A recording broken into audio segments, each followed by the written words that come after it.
prospérité divine ya kwamba ne mafanikio sera ya jamais synonyme haina kusema que Dieu veut que tous ses enfants soient des millionnaires. Mungu Non. anataka watoto yake wote wawe na fedha nyingi sana. Que Hapana, tous ses enfants soient des propriétaires de maisons. Non. watoto Ce yake n'est pas bote, ça. kila mtoto yake akuwe na manyumba na nyumba Que yake. tous ses Hapana, enfants aient des comptes en banque à millions. Non. watoto yake bote bawe mu mabenki ya chana na fedha. Hapana, La prospérité divine signifie mafanikio ya kimungu ni kusema que Dieu tient à ce que sa présence soit effective dans la vie de tout un chacun membre de sa famille. anataka uwepo wake upate kuwa ndani ya maisha ya kila mtoto wa jamaa.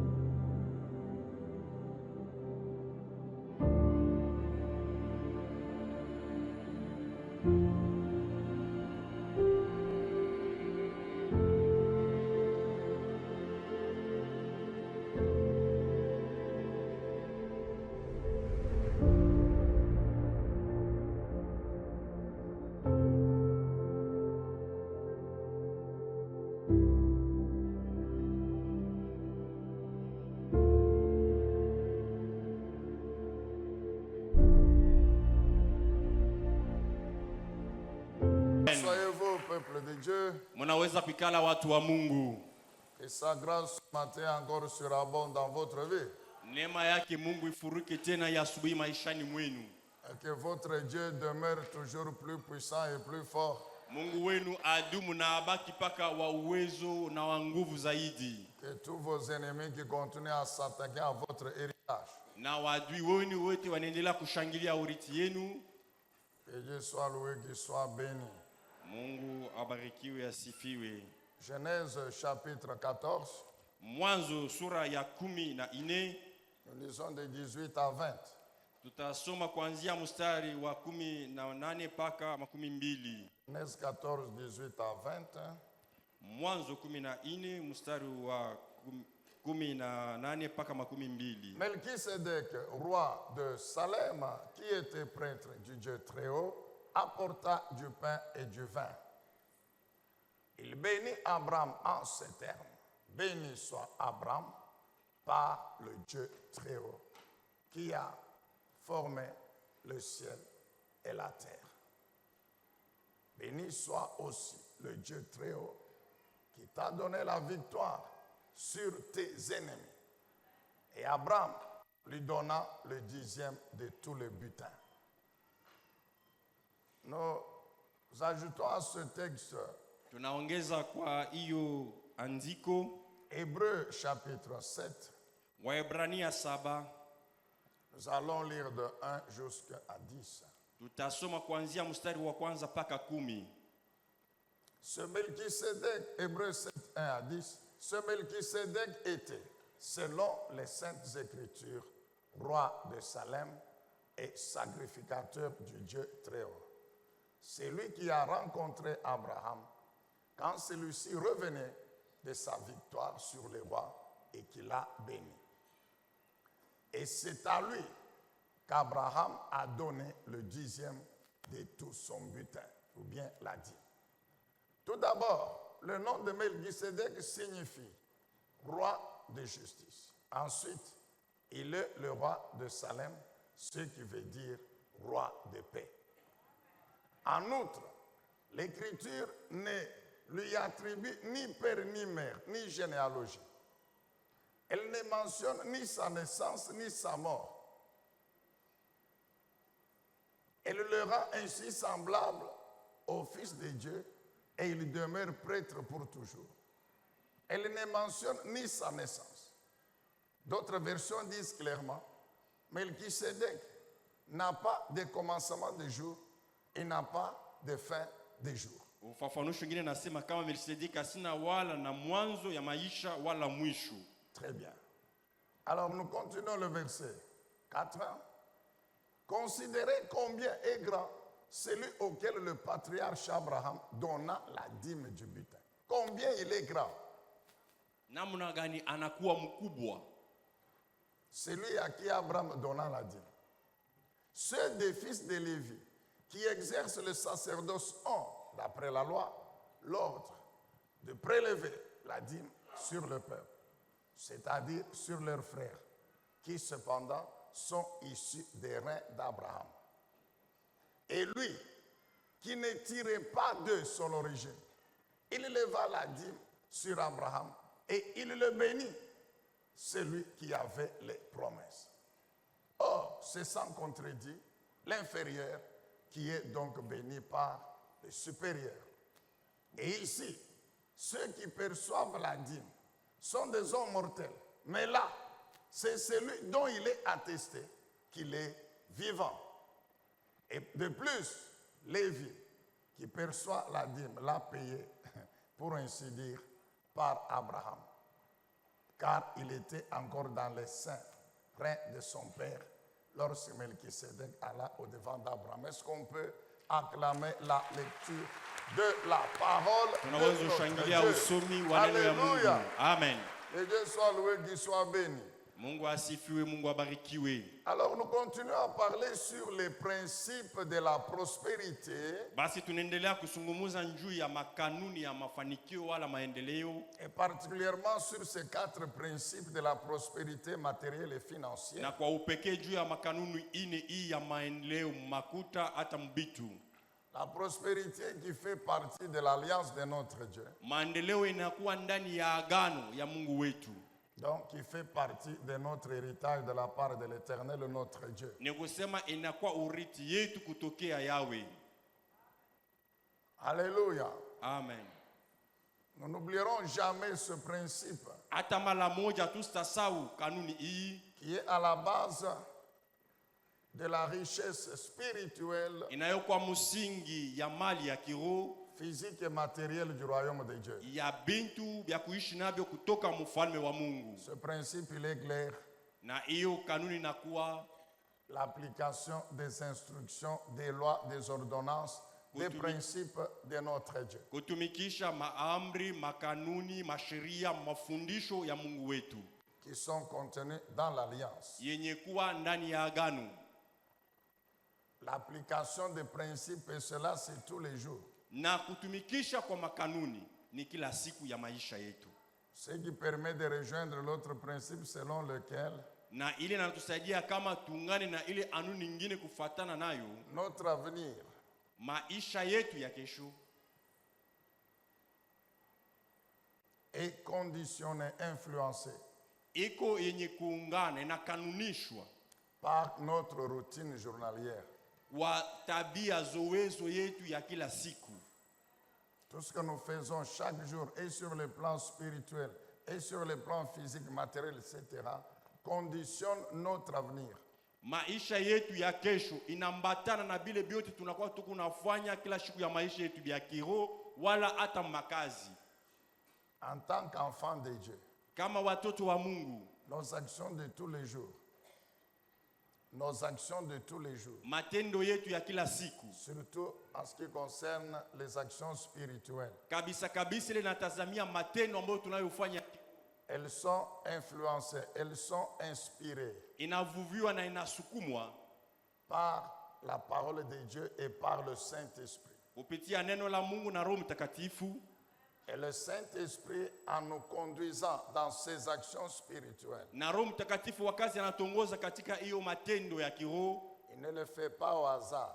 asiifanye tu kwa bahati, hapana. Il le fait en fonction du plan de Dieu, de la destinée de Dieu pour ma vie. Anaifanya kuambatana na matengenezo ya Mungu juu ya maisha yangu ya kesho. Le Saint-Esprit connaît ce que Dieu a prévu dans ma vie cette année. Na Roho Mtakatifu anajua bile Mungu alitayarisha maisha yangu hii mwaka matengenezo Et yake. comme tous les jours, je me confie à lui, je marche par lui, je me laisse conduire par lui. Njo pale kila siku inajitoa kwake na mwachilia yeye aniongozi. Il me renouvelle son onction Ananifanyia upya upako wake afin que toutes mes activités spirituelles hivi makazi yangu yote ya kiroho concourent à l'accomplissement du plan de Dieu demain itumike kwa après-demain. ajili ya matimiliko ya mapenzi na matengenezo ya Mungu. Et il ne s'arrête pas seulement sur le plan spirituel, Na asisimamie paka mkiroho tu, hapana, même dans les autres domaines. hata maneno tena ingine ya maisha Quand vous yetu. êtes conduit par le Saint-Esprit, Wakati uko mwenye kuongozewa na vous Roho verrez qu'il Mtakatifu, va vous conduire, même dans vos déplacements de la journée, mutaona atakutembesha hata fasi yenye kunaenda mchana, même dans vos contacts, il va vous conduire, même dans les contacts. hata mubatu benye bale kunaenda kukutana nabo, Roho Mtakatifu ataanza kukongoza. Alléluia. Amen. Et il le fait en fonction du plan de Dieu, de ce que Dieu a préparé pour vous demain, après-demain. Anavifanya vyote kuambatana na matengenezo ile Mungu alitengeneza juu ya maisha yako, juu ya leo, ya kesho, wala masiku ingine. Amen, peuple de Dieu. Amen. La routine journalière. Ile bitu tunazowezo ya kufanya kila siku. Et dans cette routine, il y a l'application des principes. Lakini mubitu benye tunazowezo ya kufanya kunakuwa makanuni. Les principes de la prospérité matérielle et financière. Makanuni ya maendeleo ya mubitu. Ça ne veut pas dire que tous les jours, nous avons parlé de 4 principes. Na aisema kama siku yote, kwa sababu tulisemezia makanuni ine Pour la prospérité matérielle et financière. njuu ya maendeleo mubintu na makuta. Principe des prémices. Kanuni ya malimbuko, Principe des dîmes. kanuni ya fungo la 10, Principe des offrandes. kanuni ya sadaka Et des semences en général. na hata ya mambego kwa ujumla. Ça ne veut pas dire que tous les jours vous donnez les prémices, non. Haina kusema kama ni siku yote njoo utaanza leta malimbuko, Mais hapana. chaque fois qu'il faut le faire, vous le faites. Lakini wakati yote Quand vous inabidi devez le kuileta, faire, vous le faites. wakati inabidi uilete, unaileta. Alléluia. Amen. C'est pas tous les jours que vous allez payer la dîme, non. Haina siku yote njoo utalipa fungo la 10 yako. Mais quand tu dois le faire, tu le fais. Alakani wakati ya kuilipa uilipe. Avec beaucoup d'autres lois que nous devons. C'est tous les jours qu'on ne doit pas mentir, tous les jours qu'on ne doit pas calomnier, Na critiquer, masheria ingine yote ya haïr, mingi ni siku tous yote les jours hatuwezi qu'on ne doit pas kudanganya, commettre l'adultère, kushimanga, l'impudicité. kufanya Tout. usharati, Donc, uzinifu. il y a des choses qu'on ne doit pas faire tous les jours. Kuko bitu benye bile atupashe kufanya na ile kila siku ya maisha yetu. Comme les œuvres de la chair, donc le péché. Kama vile matendo ya mwili, zambi. Et tous les jours, nous développons les vertus spirituelles. Na kila siku tunakuwa tunatosha ndani yetu ile matabia mazuri ya kiroho. Galates 5, 22.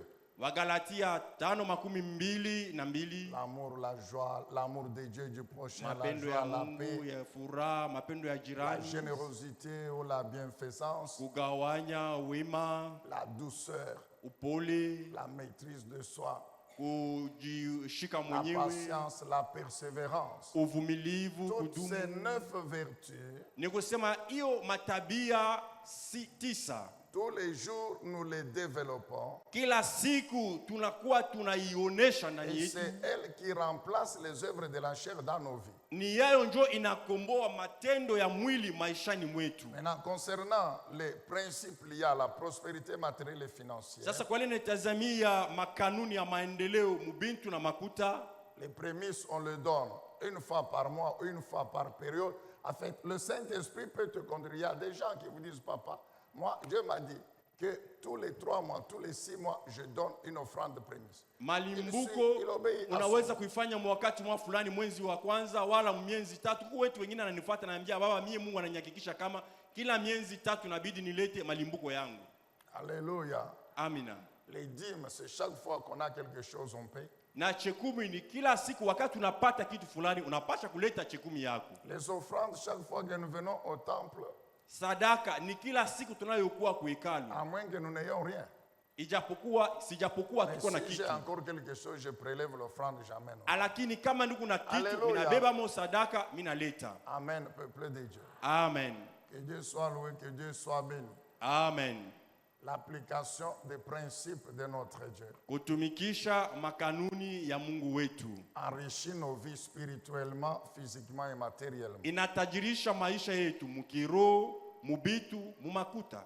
C'est très très important. Ni ya lazima sana. Car une prière Kwa sababu maombi moja sans pratiquer les principes bila kutumikia makanuni ya Mungu, de la prospérité matérielle et financière, hiyo makanuni ya maendeleo mumakuta na mubitu, n'amènera jamais la bénédiction matérielle dans votre vie. kamwe haistaleta baraka na maendeleo ya vitu maishani mwenu. Vous priez 24 heures sur 24. Unaweza kuomba siku yote mzima, Quand vous avez l'argent, vous ne payez pas la dîme. lakini wakati kuna makuta wewe ulipake fungo la 10. Dieu va continuer à vous donner d'autres choses, la protection, la victoire, mais l'argent, Mungu ataendelea na kumipa vitu vingine, ulinzi, lakini makuta, la pourvoyance à vos besoins matériels, kujibia kumahitaji yenu ya vitu, là vous allez attendre longtemps. ile njo mutaongojea wakati mrefu.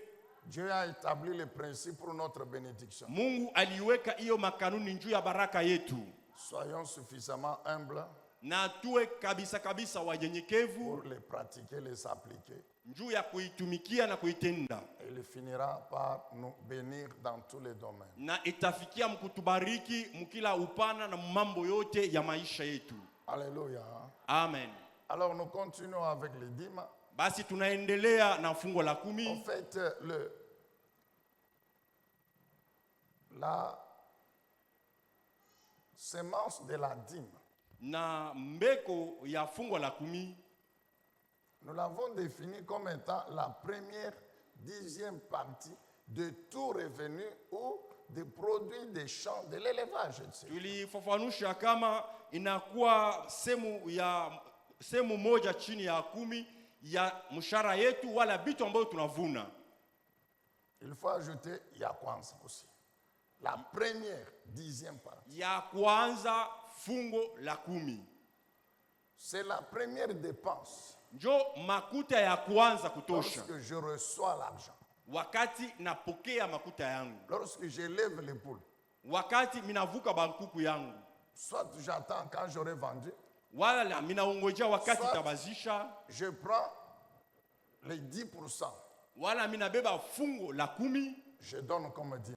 minaitoa kama vile fungo la 10. Alléluia. Amen.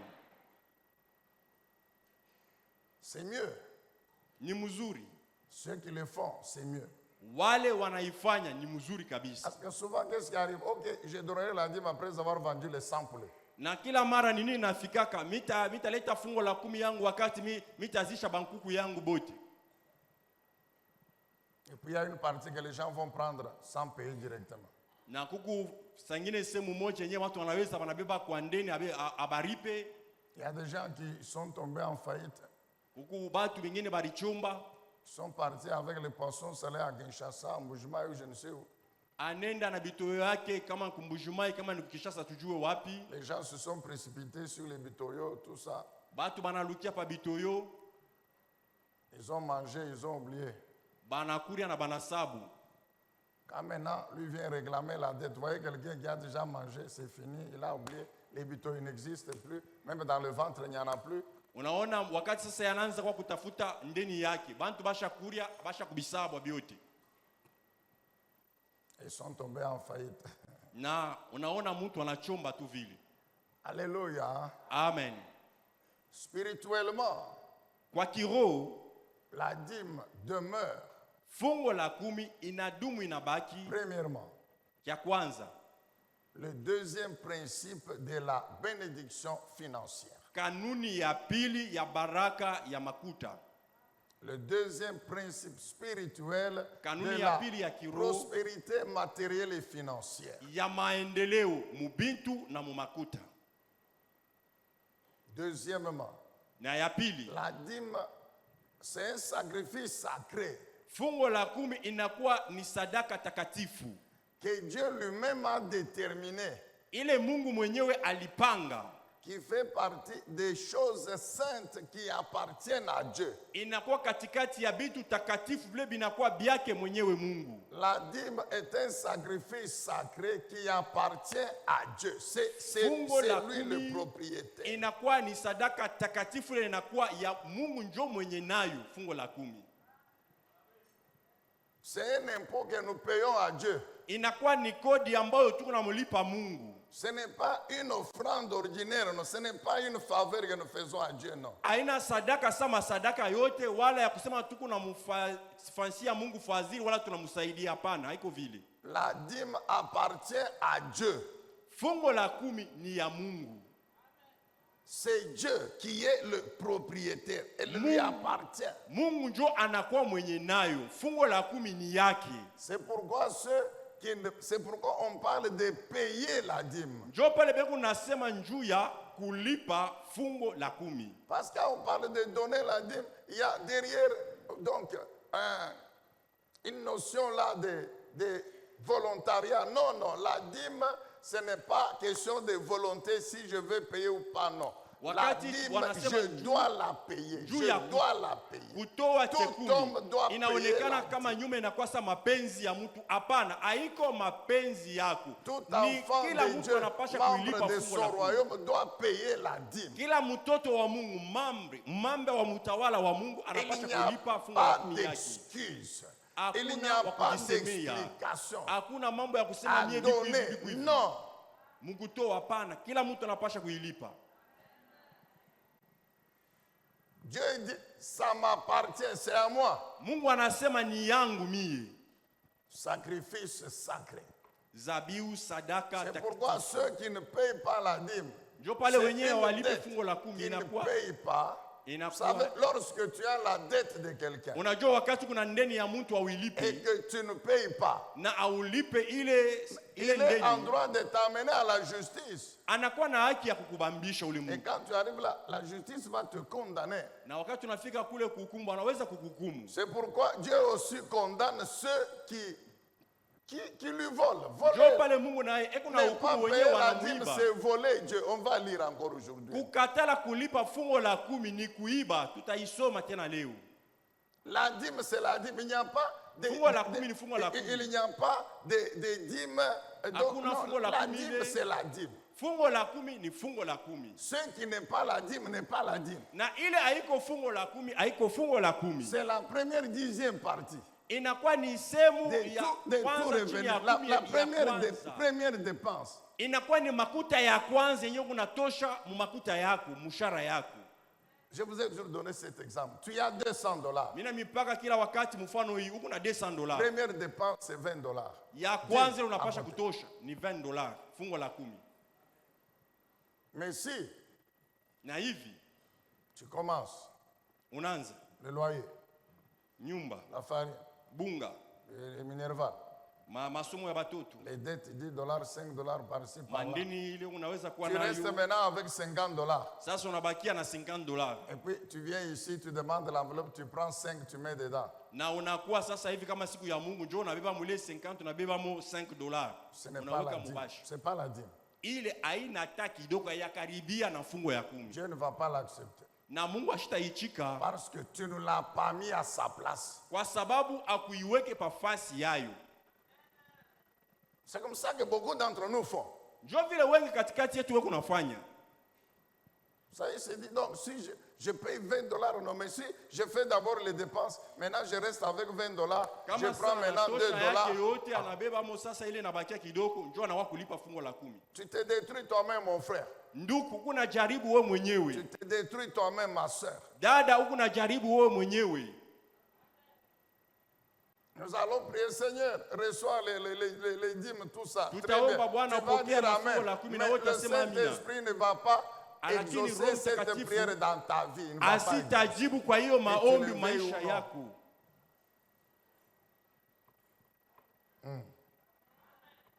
OK. Spirituellement, la dîme demeure un principe du royaume de Dieu. Kwa kiroho, fungo la 10 inabaki kanuni ya mfalme wa Mungu. C'est un principe du royaume de Dieu. Ni kanuni ya mfalme wa Mungu. Alléluia. Amen. Je dis que la dîme est un principe du royaume de Dieu. Nasema fungo la 10 inakuwa ni kanuni ya mfalme mutawala wake Mungu. C'est pourquoi Dieu l'a inauguré njo pale Mungu alianzisha avec Abraham na Abrahamu avant que ne viennent les deux alliances. Mbele ya hiyo maagano mbili ipate kufika. L'ancienne et la nouvelle. Agano za kale na agano jipya. Nous reprenons pour une bonne compréhension. Tunanzula malengine hivi mupate kuelewa vizuri. La dîme est un principe du royaume de Dieu. Fungo la 10 inakuwa ni kanuni ya mfalme mtawala wa Mungu. Ce n'est pas un principe qui est lié à une alliance bien précise, non. Aina kanuni yenye kuambatana na agano fulani, hapana. C'est le principe du royaume de Dieu. Inakuwa ni kanuni ya mfalme wa Mungu. Que Dieu a inauguré avant qu'il ne vienne, avant qu'il ne conclue les deux alliances, l'ancienne avec Israël, la nouvelle avec l'Église. Mungu alianzisha mbele yeye kufunga hiyo maagano mbili, agano za kale na agano jipya, ila alifunga na Israeli na kanisa. Donc les gens continuent à dire non, la dîme, c'est faux. Que cela relève de la loi de Moïse, c'est faux. Fungo la 10 inakuwa ni mambo ya msheria ya Musa, bile ni vya bongo. Ce sont des gens qui devaient fermer la bouche. Soit ils sont ignorants, wala wajue, ils sont serviteurs du diable. Wala wanakuwa watumishi wa shetani.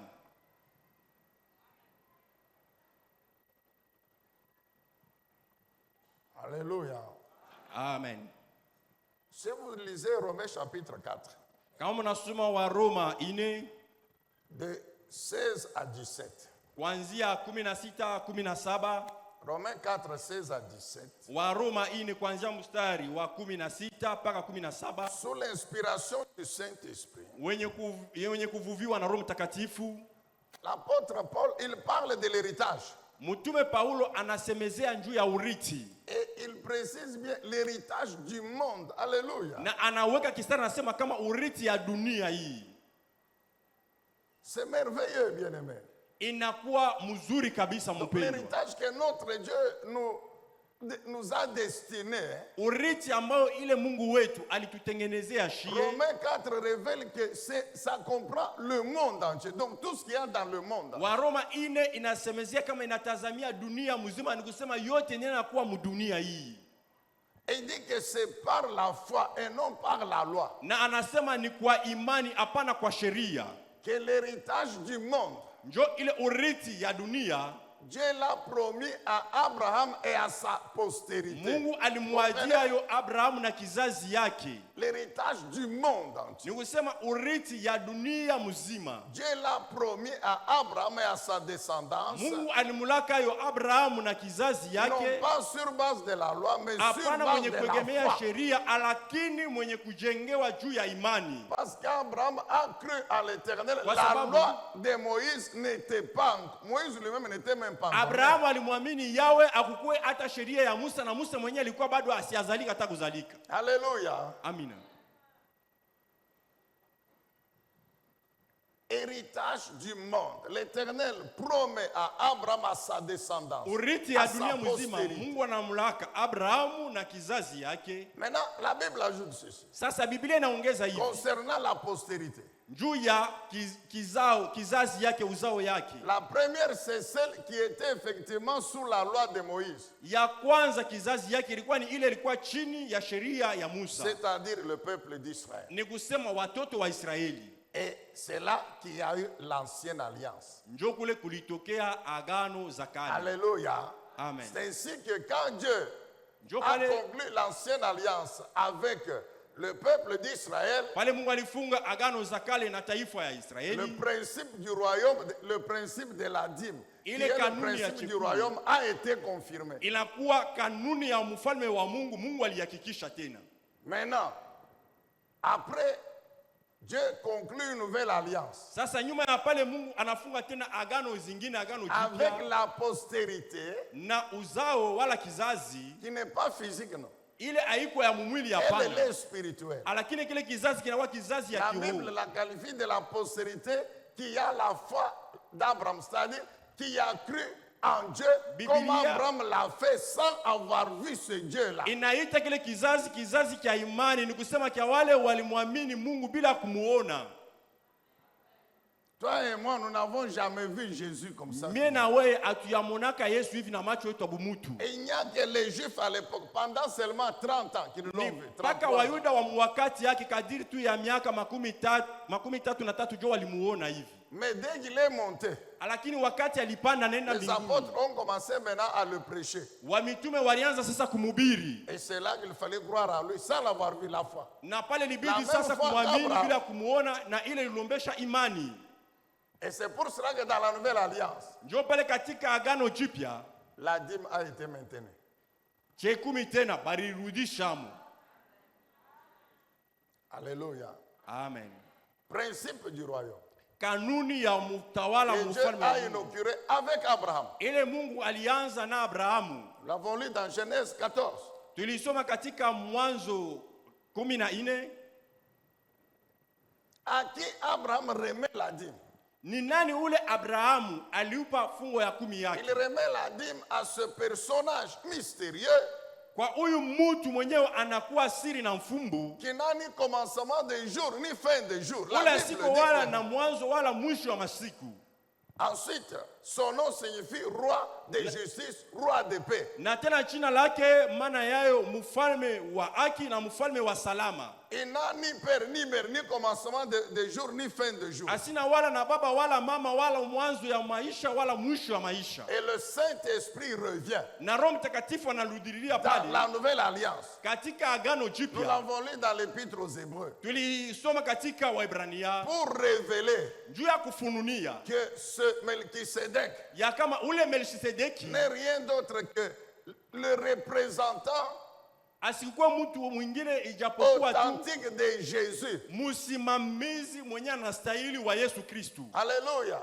Amen. Donc, en d'autres termes, Ni kusema kwingine c'est à Jésus ni kuko Yesu mwenyewe qu'Abraham a payé la dîme. kule Abrahamu alilipa fungo la 10 Comme yake, le temps fixé par Dieu kama vile wakati ile Mungu aliipanga pour qu'il vienne effectivement sur la terre. hivi akuye sasa hivi pa dunia. C'est ici que Dieu a envoyé son représentant. Njo pale Mungu alituma msimamizi wake Et le Saint-Esprit révèle na Roho Mtakatifu pour qu'il n'y ait anafunulia pas de confusion. hivi kusiwe mvuruku. Parce qu'un jour, je lisais un commentaire, oh non, Melchisédek, la Bible dit, ce n'est ni père ni mère. Bon, à l'époque, peut-être, on ne connaissait pas ses parents. Ça, c'est quelle interprétation? Kwa sababu siku nyingine nilisoma mtu mmoja anasema Melkisedeki asina na baba wala mama. Saa zingine mwile wakati njo abakujua baba yake wala mama La yake Bible alikuwa nani. dit, Uko il n'a funusu ni kani. commencement de jour, ni fin de jour. Biblia njo inasema kama Melkisedeki huyu ashina wala na mwanzo ya maisha wala mwisho ya maisha. Et toi, tu vas supposer que non, non, on ne connaissait pas sa famille. Na wewe unaanza kufia kufikiri kusema kama Bible pale dit, na il ujulikana n'a ni abakujua père jamaa ni yake. mère. Biblia njo inasema sina na baba sina na mama. Roi de justice, roi de paix, Mfalme wa salama na wa haki. qui sont les attributs de Jésus-Christ. Na ile inakuwa ni vitambulisho na majina ya bien-aimés dans le Yesu. Seigneur. Alléluia. Ah, Donc, Dieu inaugure ce principe avec Abraham ni kusema Mungu anaanzisha ile kanuni na Abrahamu et il le poursuit dans la postérité d'Abraham. na anaendelea nayo mkizazi tena ya Abrahamu. La postérité qui a la loi, donc Israël, peuple physique, Ni kusema kizazi yenyewe inakuwa na hiyo sheria Israeli, watu katika mwili, et la postérité qui a la foi, c'est-à-dire l'Église. na kizao kenye kuwa na imani ni kusema kanisa. Comme c'est Jésus en principe qui avait reçu la dîme d'Abraham, Vile ni Yesu mwenyewe kwa kanuni njo alipokeaka fungo la 10 ya Abrahamu. c'est ainsi que Njo pale il n'a pas annulé la dîme. asikuitoshe fungo la 10 hapana. Toujours dans la mauvaise interprétation. Paka tafsiri mubaya ya maandiko. Matthieu chapitre 23, Mathayo 23 verset 13. mstari wa 13. Matthieu 23, verset 13. Mathayo 23 mstari wa 13. Malheur à vous, spécialistes de la loi et pharisiens hypocrites. Pourquoi? Parce que vous barrez aux autres l'accès au royaume des cieux. Non seulement vous n'y entrez pas vous-même, mais vous empêchez d'entrer ceux qui voudraient le faire. 14. Malheur à vous, spécialistes de la loi et pharisiens hypocrites, car vous dépouillez le veuve de leur bien, tout en faisant de longues prières pour l'apparence. C'est pourquoi votre condamnation n'en sera que plus sévère. Et vous continuez, là, il va vous dire ceci, il va leur dire ceci. Na mkiendelee Yesu atabambia hivi. vous mettez en pratique. Mungu naweka katika tendo mnatumikisha. Vous payez la dîme de la manne, de ceci, de cela. Mungu nalipa fungo la 10 ya manti na bitu bingine. Mais vous négligez la justice, Lakini la miséricorde et la fidélité. haki, rema na uaminifu. Alléluia. Amen. Oh, Jésus, il a dit, c'est seulement la justice, miséricorde et fidélité, c'est tout. La dîme, il a mis de côté. Mais non, ce n'est pas ça. C'est ce que Jésus a voulu dire. Mungu asisema kama tutumikie paka haki, rehema, uwema na fungo la 10 tuweke pembeni. Le Seigneur a voulu dire, autant vous pratiquez les principes liés à la justice, à la miséricorde, à la fidélité, sans oublier les autres principes, dont celui de la dîme. Les autres, c'est ça, les autres principes. Dans lequel il y a la dîme de la manne, de la nette, etc. Alléluia. Amina. Donc, si quelqu'un vient pour vous embrouiller, il faut seulement le chasser au nom de Jésus. Il faut lui fermer la bouche poliment. Va-t'en seulement, va-t'en, va-t'en. Moi, je connais la vérité, celle-ci un point, un trait. Que Dieu soit loué, qu'il soit béni. Amen. Pourquoi Dieu avait institué la dîme? C'était pour bénir son peuple. Melchisedec, il bénit Abraham. Anambariki Abrahamu au nom du Dieu très haut. Muchina ya Mungu aliye juu sana. Il reçoit la dîme d'Abraham. Anapokea fungu la 10 ya Abrahamu. Et il le bénit. Na anamubariki Abrahamu. Qui bénit Abraham? Ni nani ule anabariki Abrahamu? Le représentant personnel de Jésus-Christ. Musimamizi wa upekee wa Yesu Kristo. Envoyé par Dieu le Tout-Puissant. Mwenye kutumiwa na Mungu Mwenyezi. Alléluia. Amen. Amen, bien-aimé dans le Seigneur. Amen. Comment ne pas croire à la parole de Dieu? Sasa namna gani tunaweza kushinda kuamini kwa neno la Mungu? Est-ce que Abraham était béni, oui ou non? Eti Abrahamu alibarikiwa ndio wala hapana? Abraham était béni. Ndio, Abrahamu alibarikiwa. Béni spirituellement. Mwenye kubarikiwa kwa kiroho. Béni matériellement. Mwenye kubarikiwa béni financièrement, mon frère. Mwenye kubarikiwa na mumakuta ndugu. Alors moi je suis la postérité d'Abraham. Sasa mie huyu niko kizazi ya Abrahamu. Un des descendants d'Abraham. Mmoja wa batoto ya Abrahamu. Mais comment je vais refuser de marcher sur le même principe que mon père Abraham? Kukatala kutembea kwa makanuni moja moja na baba yangu Abrahamu. Amina. La Bible dit quoi? Biblia inasema nini? Que nous sommes tous bénis. Ya kama sisi wote tuko wenye kubarikiwa. Avec Abraham le croyant. Pamoja na Abrahamu mwaminifu. Nous disons amen. Amina. Très bien. Mais nous refusons Alakini tunakatala de faire ce que Abraham le père a fait. Kufanya bile Abraham babo yetu alifanyaka. Pour être béni. Hivi tupate kubarikiwa. Oh, Jésus a dit. Yesu alisema. Vous ferez. Mutafanya. Des miracles, des prodiges. Miujiza na maishara. Que je fais. Vous en ferez même des plus grands. Amen, amen, amen, amen. Très bien. Amina, munasema amina, kuna matata. Mais nous refusons de vivre comme Jésus a vécu. Alakini sisi tunakatala sasa kuishi vile Yesu yeye aliishi. Nous voulons vivre les miracles qu'il a accomplis. Tunapenda tuishi miujiza ile Yesu alitimiza. Pour que les gens nous acclament. Hivi bantu batushangilie. Pour que nous puissions témoigner. Hivi tupate kushuhudia watu washuhudie. Mais nous refusons alakini tunakatala de vivre comme il a vécu. Kuishi vile yeye Yesu aliishi wakati yake. C'est pourquoi tous les bruits que les gens font, c'est nul. Njoo pale makelele yote watu wanakuwa bia kunafanya inakuwa makelele ya bure. Dites encore très bien amen. Amen. Alors, dans 10-15 minutes, nous voulons parler des bénédictions qui sont liées à la dîme. Mumadakika 12 wala 15 tutaongea juu ya mabaraka yenye kuambatana na fungo la 10. D'abord, nous avons dit que la dîme appartient à Dieu. Na kwanza tulisema kama fungo la 10 ni ya Mungu. Maintenant, qu'est-ce que Dieu fait? Qu'est-ce que Dieu fait avec la dîme? Sasa ni nini ile Mungu eko nafanya na fungo la 10? Quand il a demandé aux Israélites de lui payer la dîme, c'était pour en faire quoi? Wakati Mungu aliomba watoto wa Israeli banze kulipa fungo la 10, ilikuwa ndio kufanya nayo nini? Nulle part c'est écrit que quand le peuple amenait la dîme, les Lévites prenaient la dîme, ils l'amenaient sur l'autel et puis les anges descendaient, prenaient tout, amenaient au ciel avec les autres offrandes. Aina yenye kuandikiwa hata fasi moja kama wakati watu wanaanza kuleta fungo la 10 Walawi wanaanza kuibeba banaiweka pa meza na pale banaike manakuwa banaibeba banenda nayo mbinguni. Si nous rentrons dans Nombre 18. Tukirudie katika Hesabu 18. Nombre 18, 20 à 21. Hesabu 18 kuanzia mstari wa 18 mpaka 21. Dieu précise. Mungu anaweka kistari.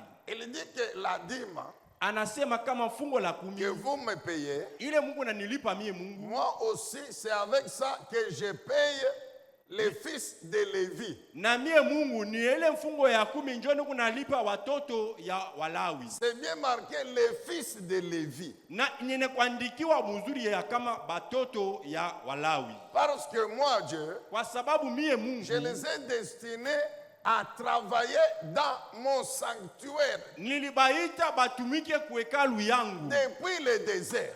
tokea jangwa. Alors par conséquent, Na hivi basi ce que je leur donne comme héritage, ile mie Mungu mimi na baba Walawi kama urithi, ce sont les dîmes que vous me payez. inakuwa ni mafungo la 10 ile mweye Mungu nanilipa mie Mungu. Les fils de Lévi Watoto ya Walawi n'auront pas d'héritage foncier, d'héritage de territoire à Cana, non.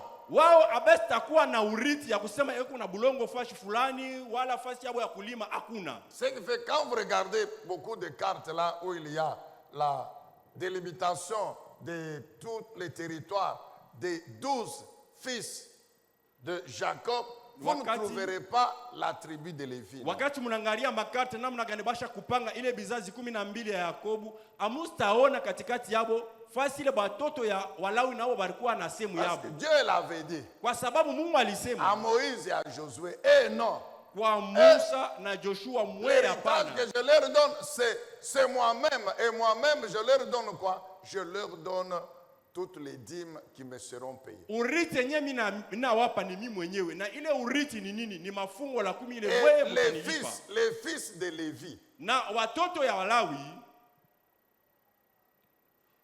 nous trouvons là-bas Aaron et sa descendance tunakuta ndani yake Aruni na batoto yake qui s'occupaient de la sacrificature. wale walikuwa wanafanya kazi ya ukuhani. Alléluia. Amina. Amen. Amen. Et puis, Na nyuma ya pale vous avez munakuya les autres fils de Lévi batoto bengine bote ya qui Levi eux étaient maintenant les Lévites qui travaillaient dans le sanctuaire, dans le tabernacle dans le désert et puis dans le temple à Jérusalem. nao walikuwa wanafanya makazi nyingine ilikuwa yenye kuambatana na hema kutokea kwanza mjangwa mpaka na wakati walifika kupangia kwao makazi yote ya mwekalu ilikuwa ni wao walikuwa wanafanya. Alléluia. Amina.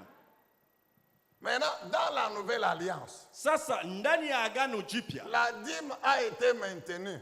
Chekumi fungo la 10 tena ilibaki ikuwa mpaka. C'est pour servir à quoi? Iko nasaidia kunini? Alléluia. Amina. Alléluia. Amen. Ici, je m'appuie sur les Saintes Écritures. Na hapa mimi naegemea maandiko takatifu. Quand vous prenez par exemple Malachie chapitre 3, Kama mnabeba kwa mfano Malaki sura ya 3, le verset 10, mstari wa 10, la Bible dit ceci, Biblia inasema hivi. que apportez toutes les dîmes Asema à la muleteni maison mafungo du la 10 trésor yote kunyumba ya afin qu'il y hazina. ait de la nourriture dans ma maison. Kuwe chakula Dans munyumba ma yangu. maison. Munyumba yangu. C'est Dieu qui parle. Ni Mungu anasema. Il dit, c'est pour qu'il ne manque pas la nourriture dans ma maison. Ni njo chakula isikose munyumba yangu. Cet esprit a été repris, cette pensée, cette révélation a été repris dans la nouvelle alliance. Hiyo wazo na hiyo ufunuo ilirudia tena katika agano jipya. Si nous lisons Luc chapitre 10, Kama tunasoma Luka 10, Jésus envoie les 70 disciples na Yesu anatuma wanafunzi wake 17 pour pouvoir évangéliser. kwa ajili ya kutangaza habari njema. Si vous lisez bien, Kama mnasoma mzuri de 1 jusqu'à 9, kuanzia mstari wa kwanza kufikia 9, Jésus dit ceci aux disciples. Yesu anaambia wanafunzi hivi: Ne prenez rien pour manger, ne prenez rien pour boire. Musibebe kitu kia kula Pour wala dormir. kia kunywa. 2 à 2, vous entrez dans la maison. Kwa bawili Mungu naenda mnaingia mnyumba Si la moja. maison vous reçoit, Kama ile nyumba inanipokea, elle va vous servir. ile nyumba itamipa beauty. Et contentez-vous bien sûr de ce qu'on va vous servir. Na lakini mfurahi na ile batamipa. Même là, Jésus n'a pas dit quand vous arrivez dans la maison, Na hapa Yesu asikusema kama wakati mnafika mnyumba vous moja, dites que nous sommes les serviteurs de Jésus. mnasema sisi ni watumishi wa Yesu Nous sommes Kristo, venus vous apporter la bonne nouvelle du tunakuwa salut. kuwaletea habari njema ya Alors wokovu. comprenez vous-même quel genre de nourriture tu dois nous donner. Non, non. Na mwe wenyewe mnapasha kuelewa ni chakula gani sasa mnapasha kutupa. Hapana, iko vile. Si la maison là qui vous reçoit n'a pas de lit, il n'y a que la natte, dormez sur la natte. Kama ile nyumba inanipokea mna kitanda Mungu paka kilako, mulale pa kilako. Si ce jour-là, le foufou, il n'y a pas le condiment, il n'y a que le sel ou l'eau, mangez avec le sel et l'eau. Na ile siku mule munyumba kama bena na mboka ni paka nchumvi, mwa mugure bukari paka na ile nchumvi. Mais le principe c'est qu'ils vont vous prendre en charge. Lakini kanuni ni kusema kama bo benyewe njo batangalia, batatazama mambo yote ya maisha C'est yenu. pourquoi il dit même que l'ouvrier mérite son salaire. Njo pale anasema na kusema kama ule anafanya kazi anastahili kupata mshahara yake. L'apôtre Paul écrivant aux Corinthiens, Mtume Paulo mwenye kuandikia wa Korinto, 1 Corinthiens chapitre 9, wa Korinto wa pili 9, le verset 11 à 13. mstari wa 11 mpaka 13. Paul exhorte l'église à prendre en charge les serviteurs de Dieu Na Paulo anaonya kanisa kama muchukue vinafsi watumishi wa Mungu. en payant les dîmes et en donnant les offrandes. Mkulipa chekumi hata na mkutoa sadaka. Donc, quand nous rentrons en Malachie, Nikusema wakati tunarudia katika la Malaki, nourriture de la maison de Dieu. chakula ya munyumba ya Mungu. Alléluia. Amina. C'est pour la nourriture de ma maison. Ni njo ya chakula ya munyumba yangu mie Mungu. Qu'est-ce que signifie la nourriture de la maison de Dieu? Maana yayo nini? Chakula ya munyumba ya Mungu. D'autres versions disent c'est pour pourvoir aux besoins de ma maison. Mafafanusho Dans wala la tafsiri maison inasema de ni Dieu. kujibia kwa mahitaji ya munyumba ya Mungu. Munyumba ya Mungu On trouve le pasteur muko mchungaji responsable, mwenye il y a le madaraka, pasteur assistant, kunakuwa il y a les wachungaji anciens, wenyewe dans d'autres églises, wanamsaidia, anciens diacres, donc makanisa les yenyewe kunakuwa serviteurs washemashi wa à wazee, tous les niveaux, watumishi, quoi. mabipimo ya kuachana qui exercent une charge, na qui exercent une charge. wanafanya kazi fulani. Pas serviteurs seulement de non. Aina mpaka tu watumishi pa munjina hapana. Ils exercent une charge. Lakini hao watumishi wote we kuna kazi Alléluia. mkanisa. Amina. Y compris le fonctionnement de l'église. Na ndani yake mnakuwa tena namna kanisa iko natumika. Tout ce qui fait que le culte soit bien organisé, comme les instruments. Bila vyote viko tout nafanya ça, kama ibada kama sasa hivi hapa tunakuwa na la vyombo. prise en charge de vibuyu, ceux qui sont donc qui travaillent dans l'église, dans le temple, dans na la maison. kubangaria kwa wale bote beko natumika muhekalu beko nafanya kazi fulani kukanisa. Alléluia. Amina. C'est à cela qu'ils me servent. Njo kazi ile fungo la 10 iko nafanya kukanisa. Donc, si c'est pour cela que nous ici, même il y a des églises où la dîme c'est le pasteur. Na Il kuna est là. kanisa Je ingine ne suis pas contre. fungo Ok? la 10 ni Le pasteur mchungaji. il est là. Donc, on met les dîmes dans le panier Nikusema banaweka fungo la 10 mkitunga et puis on amène au bureau du pasteur. na ile mfungo ya 10 wewe kunaenda mara moja mu ofisi ya mchungaji. Ça ne passe pas par le service de comptabilité de l'église. Haisaenda kukazi ya hesabu ya makuta ya kanisa pana. Alléluia. Amina. Amen. Amen. Mais, Lakini je ne condamne pas ceux qui font, les pasteurs qui font ça. mimi sijua wale wachungaji wanakuwa wanafanya vya vile. Mais, Lakini c'est écrit comment? inaandikiwa namna gani? Dieu dit, c'est pour qu'il ne manque pas de besoins dans ma maison. Mungu anasema ile fungu ya 10 ni njoo chakula isikose munyumba La yangu. nourriture de la maison de Dieu n'est pas égale à la nourriture de la maison du pasteur, point, non. Chakula ya munyumba ya Mungu haisema kama ni chakula ya munyumba ya mchungaji, hapana. Quand bien même le pasteur il fait ça, Hata kama mchungaji anaweza kufanya hivyo, alors il doit maintenant regarder dans l'église basi sasa anapasha kuangalia mkanisa des serviteurs qui travaillent dans l'église, qui font une charge quelconque. batumishi benye banakuwa mkanisa na beko kunafanya kazi fulani. Alléluia. Amina. Amen. Amen. C'est ça la Bible. Ile njoo fungo la 10. Il peut tout recevoir. Anaweza kupokea yote. Mais Lakini selon que Dieu va le conduire, kufuatana na vile Mungu atamuongoza, alors il doit savoir répartir. anapasha kujua namna gani kugawanya. Amen. Pour ne pas tout manger seul. Hivi ashikurie yote yeye mwenyewe. Dites bien, très bien, amen. Amen. Afin qu'il y ait de la nourriture dans ma maison, dit Dieu. Hivi kuwe chakula munyumba yangu, C'est ce yawe que Paul, anasema. quand il écrit, l'apôtre Paul dit quoi? Il Ndio dit, pale wakati mtume Paulo anaandika anasema nini? soutenez l'œuvre de Dieu, Asema, soutenez les serviteurs, musaidie kazi il ya les Mungu na encourage watumishi, à muwape faire des changamoto collectes pour soutenir tous ceux et lui et ceux qui travaillent avec lui. mukufanya mamuchango kwa ajili ya kusaidia yeye na bale bote banatumika pamoja naye, Pour envoyer les évangélistes en mission d'évangélisation. juu ya kutuma wapasha habari kwenda kutangaza injili. Ce que nous faisons souvent. Ile tunafanyaka kila mara hapa kwetu. De temps en temps, pour payer quand même une fois par mois ou tous les 3-4 mois, un transport aux musiciens. Vous voyez les musiciens ici. Njoo ya kulipa hata transport wakati ingine kwa waimbaji hivi mnawaona hapa. On leur donne 1000 francs. Tunabapaka 1000 francs. 1000 francs par semaine. Hein? 1000 francs kujuma. Oh, lundi, ils doivent venir à la répétition. Lundi paka mwimbaji yule anapasha kwa kurepetition. Jeudi, ils doivent venir à la répétition. Jeudi anapasha kwa kurepetition. Samedi à la répétition. Samedi tena Et kurepetition. dimanche au culte. Na dimanche tena anapasha kwa kuimba.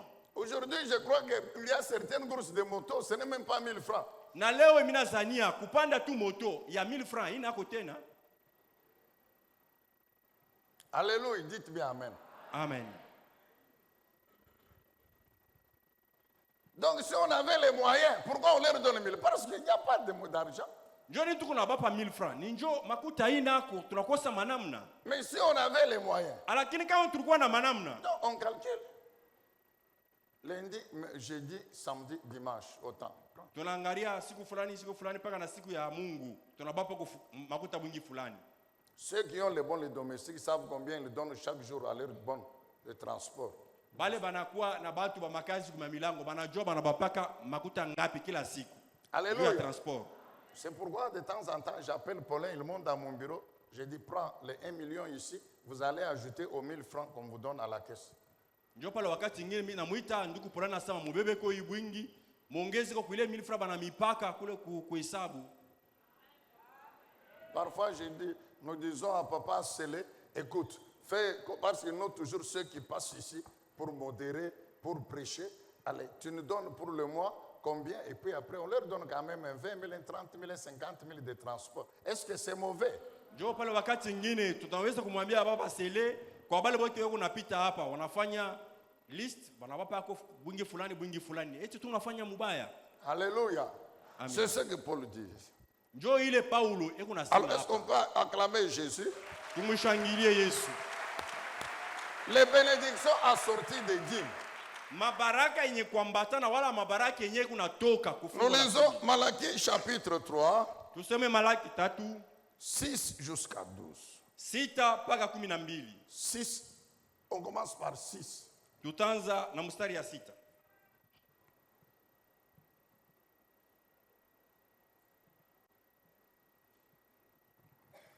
Car je suis l'Éternel et je ne change pas. Et vous, enfants de Jacob, vous n'avez pas été consumés. Depuis le temps de vos pères, vous vous êtes écartés de mes ordonnances. Vous ne les avez pas observées. Revenez à moi et je reviendrai à vous, dit l'Éternel des armées. Et vous dites, en quoi devons-nous revenir? Un homme trompe-t-il Dieu? Car vous me trompez. Il y a des versions qui disent carrément, un homme vole-t-il Dieu? Car vous me volez. Et vous dites, en quoi t'avons-nous volé? Oui, vous m'avez volé dans les dîmes et dans les offrandes. Un homme peut-il voler, mon frère, que Dieu te bénisse. Un homme peut-il voler Dieu? Pourtant, vous me volez.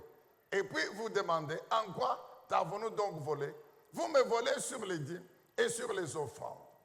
Vous êtes donc sous le coup d'une malédiction. Pourquoi? Parce que tout ce peuple, vous tous, vous me volez. Dites Amen. Amen. Alléluia.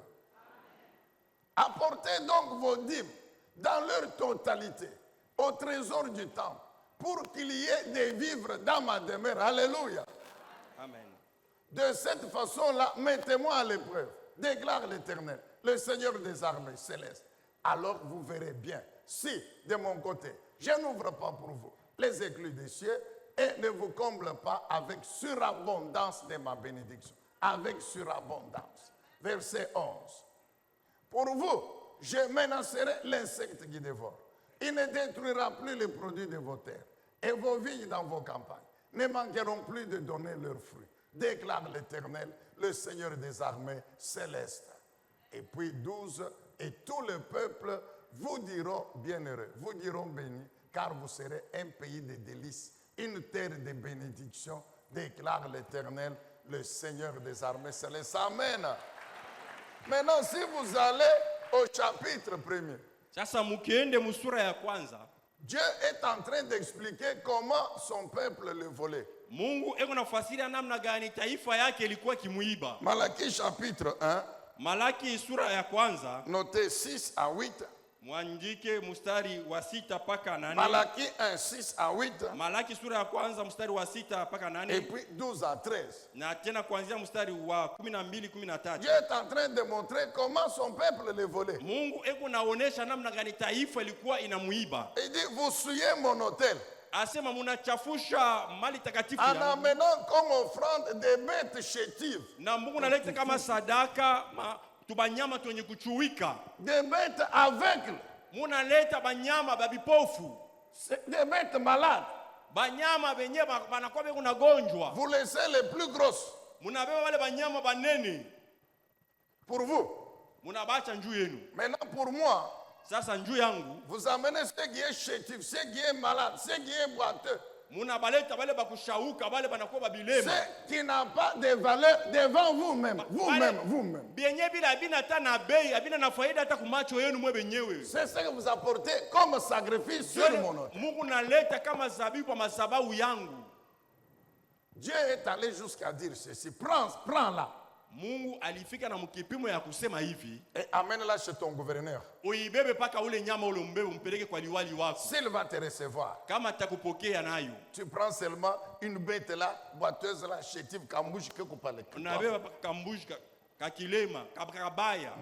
Kenye kukonda gogot.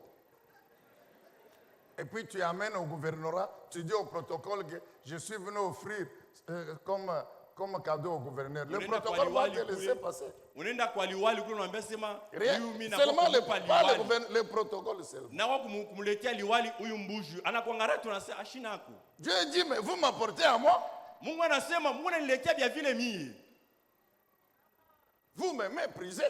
Mungu ananizarau. Alors tu es en train de te dire, mais nous c'est l'argent. Oui, vous c'est l'argent. Sasa wewe unasema shishi ni makuta ndio tunaletaka, ndio ni makuta mnaleta. Là où vous êtes assis.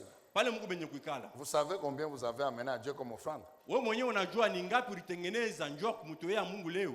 Et vous savez ce qui est resté à la maison. Na unajua bwingi ya ile libakia kumulango kwako. Vous-même mon frère, vous-même ma soeur. Wewe mwenyewe ndugu dada. Même là où vous êtes là. Hata pale mwiko. Quand on va passer aux offrandes. Wakati tutafika pa masadaka. Vous savez combien est resté dans le sac. Unajua mwenyewe ni ngapi nabakia mumufuko Et combien vous avez amené sur l'autel. na ni ngapi ushakubeba mumukono njoo wewe kutoa. Vous-même vous savez. Il n'y a personne qui connaît. Mwe benyewe mshakujua. Hakuna mtu anajua mwingine. Nous nous voyons que vous avez amené. Shetu kunaona tu ulilamuka unatoa. Mais Dieu, Lakini Mungu il connaît anajua ce que vous lui avez amené ile ulimuletea et ce qui est resté dans votre poche. Mon na ni frère. ngapi libakia mumufuko. Et ce qui est resté dans votre sac, ma soeur, na ile ribakia musakoshi yako dada, ce qui fait qu'aujourd'hui, là, vraiment, na ile si unafanya tu kama rentres leo avec hii, ce que tu as amené comme offrande, mon frère, kama unarudia na ile ma ulete soeur, kama sadaka aujourd'hui, dada, leo c'est l'opération vider les poches. On ne garde que les transports pour rentrer. leo inakuwa ni tendo kuacha mifuko wazi, tunarudia paka na ya kulipa transport. Aujourd'hui, donc tu connais toi-même combien il te faut pour rentrer chez toi. Na leo Le wewe reste, unajua tu ni donnes. ngapi inabidi ubakie na njoo kurudia kwako, ile yote nyingine uitoe. Si tu as le billet de $100, donne mon frère. Kama ni $100 ikwe ngapi kunayo, uitoe yote. Et puis après, tu viendras dire à la caisse, moi j'ai donné $100, donnez-moi $5, 5 000 francs pour que je rentre chez moi. Na sasa kama unatoa vile njoo utakuwa sasa kusema kukesa kama mimi nilitoa yangu yote mnirudishie kwa tu kidogo nirudie yangu ya transport. Maintenant, si vous osez Sasa ukipime tromper, kulanda vous n'avez rien donné.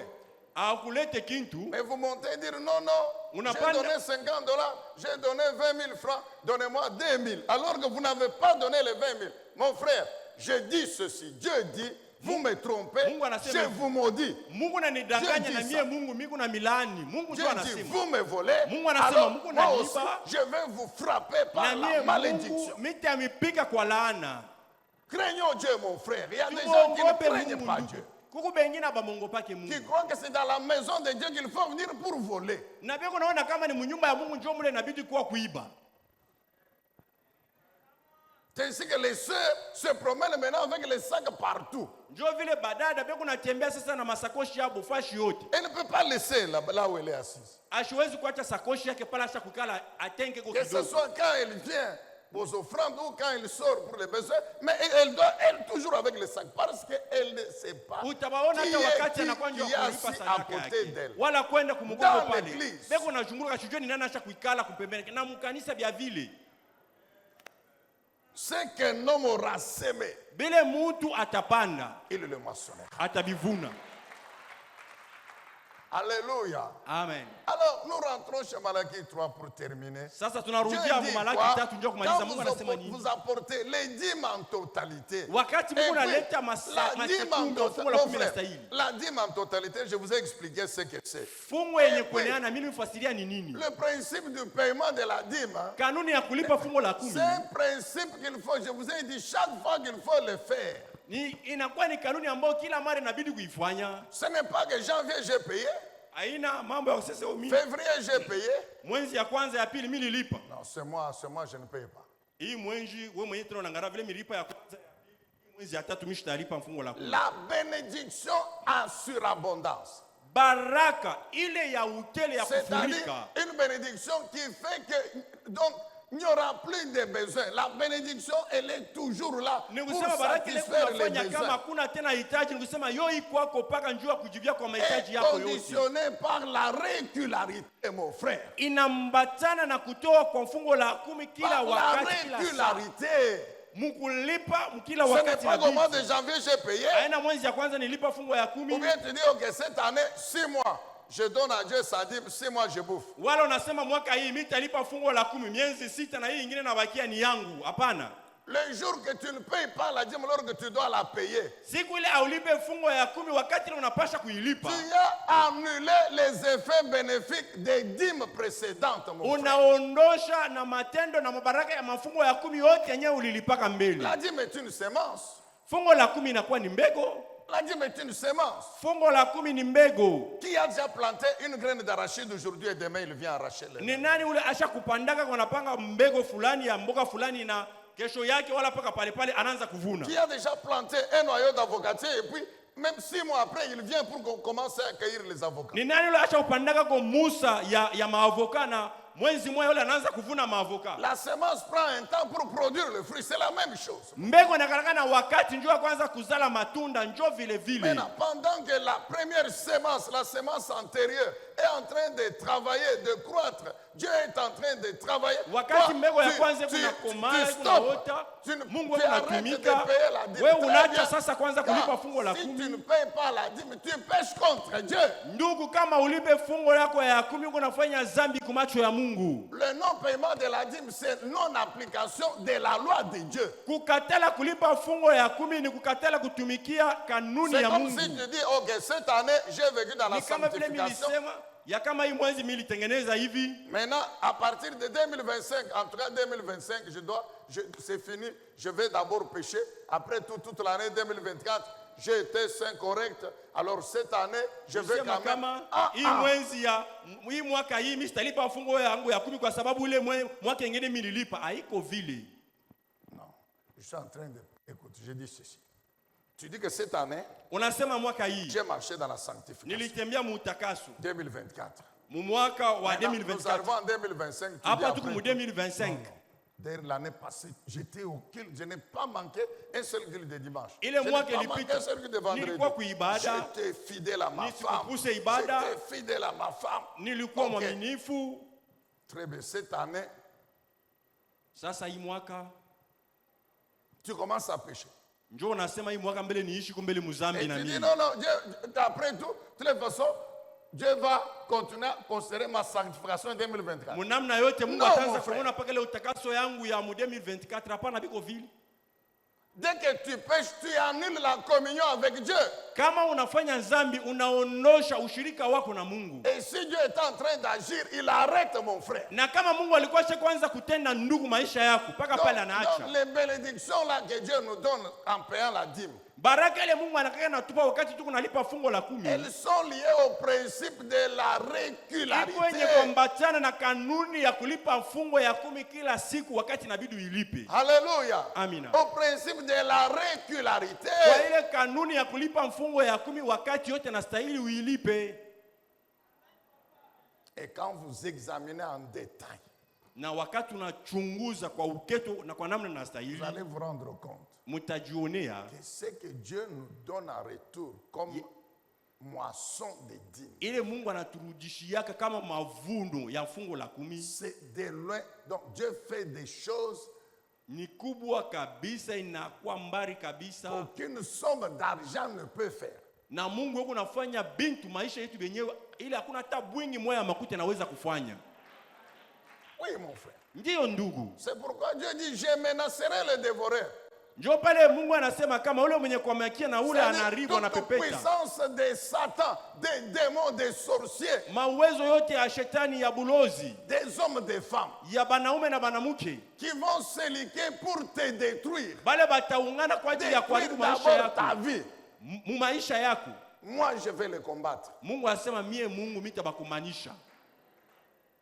Moi, je vais les combattre. Mie Mungu Moi, je vais te protéger. Mie Mungu Quand tu takulinda. vas tomber malade, je vais te guérir. Bien Wakati aimé, utagonjwa il y mitakuponya a des mpendwa. bénédictions Kuko qui mabaraka sont dans l'alliance yenye inakuwa que Dieu mwagano. nous donne tous les jours ici. Ile Mungu anatupa kila Aucune siku. somme d'argent ne peut donner. Ili hakuna hata bwingi mmoja ya makuta naweza kuleta. Et puis, Na nyuma ya pale beaucoup d'entre nous, dans tous nos pays africains ici, wengi katikati yetu beaucoup hata d'entre manchi nous, mon yetu ya frère et Afrika, ma soeur, ndugu na dada, qui peut se lever, combien peuvent se lever et dire que quand ils sont payés à la fin de chaque mois, jusqu'au 30 de l'autre mois, ils n'ont pas de problème. ni wanani banaweza kusimama na kusema kama wao wakati wanapata mshahara kuanzia mwanzo ya mwezi Vous mpaka voyez mwisho que les hakuna salaires là hata moja. ne suffisent toujours pas. Unaona mpaka ile mshahara ile aiene njo ya mambo ya Il n'y a Mungu. pas que dans les pays africains. Allez en Europe, allez aux Hakuna hata États-Unis. mji Mon mmoja frère et huko ma Afrika. soeur, les Aux trois quarts États-Unis, des aux Américains qui travaillent, à la fin du mois, pour qu'ils te donnent $10,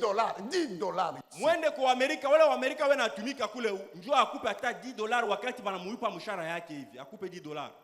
Donc quand ils touchent, Ni kusema kipate mshahara il yake. y a les factures qui l'attendent. Kuko mafakture yenyewe kuna mongojea. Parfois, ici, nous sommes parfois bien. Vous Nous, payez, beaucoup vous voyez, tout bien, hein. l'assurance ici. Nous payons l'assurance ici une fois par an, non? Assurance kushutuku nalipa mara mwaka mwaka. Là-bas, c'est chaque mois. Chaque mois, mon frère. Kule assurance bego nalipa ni kila mwezi ndugu. Le téléphone ici, non, le téléphone, tu mets les mégabytes quand tu veux, si tu n'en as pas. Téléphone unaweka suffit. mega wakati Téléphone, unapenda. tu veux téléphoner si tu ne veux pas. Mais Unaweza- là-bas, unaita tu ne wala peux pas hapana. vivre sans téléphone. Kula uwezi kuishi bila telefone. Tu ne peux pas vivre sans Internet.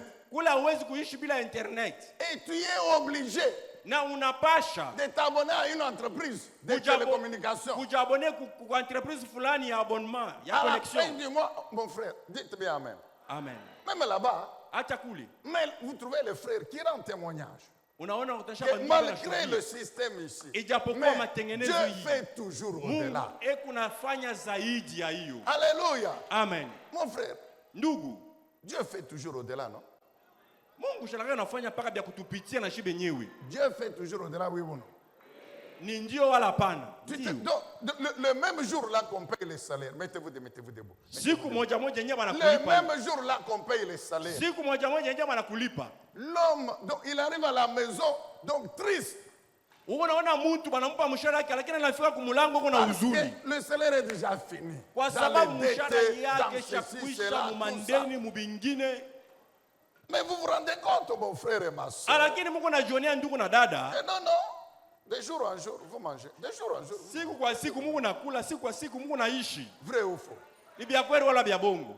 J'ai dit vrai ou faux? Nasema ni bya kweli wala bya Alors bongo? pourquoi tu ne te lèves pas pour acclamer Jésus? Tu es toujours assis. Sasa njoni na ushimame kwa ajili ya kumshangilia Yesu kupaka mwenye kuikala. Est-ce qu'on peut acclamer Jésus, mon frère? Tunaweza kumshangilia Yesu.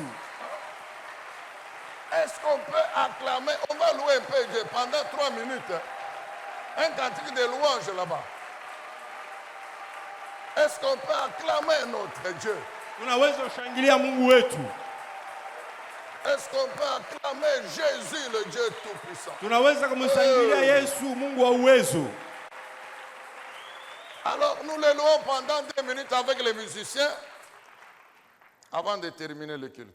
Mbele ya kumaliza ibada, Tu peux commencer à prier. Tu peux commencer. unaweza kwanza Que kuomba. le Saint-Esprit t'inspire une tension de prière. Roho Prie le Mtakatifu akuvuvie wazo fulani ya kuomba Ferme nayo. les yeux, mon frère. Invoque le nom de l'Éternel. Funga Invoque le macho nom. yako, Si omba tu te jina la rends Bwana. compte que en cette matière-là, tu es tombé dans l'irrégularité, demande pardon Na à Dieu. kama unajionea encore ce mwenyewe matin. kama kwanza tena kulipa fungo yako ya 10, muombe Mungu huruma. Prions le Seigneur Dieu Tout-Puissant. Tumuombe Bwana Mungu Mwenyezi.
prospérité divine ya kwamba ne mafanikio sera ya jamais synonyme haina kusema que Dieu veut que tous ses enfants soient des millionnaires. Mungu Non. anataka watoto yake wote wawe na fedha nyingi sana. Que Hapana, tous ses enfants soient des propriétaires de maisons. Non. watoto Ce yake n'est pas bote, ça. kila mtoto yake akuwe na manyumba na nyumba Que yake. tous ces Hapana, enfants aient des comptes en banque à millions. Non. watoto yake bote bawe mu mabenki ya chana na fedha. Hapana, La prospérité divine signifie mafanikio ya kimungu ni kusema que Dieu tient à ce que sa présence soit effective dans la vie de tout un chacun Mungu membre de sa famille. anataka uwepo wake upate kuwa ndani ya maisha ya kila mtoto wa jamaa.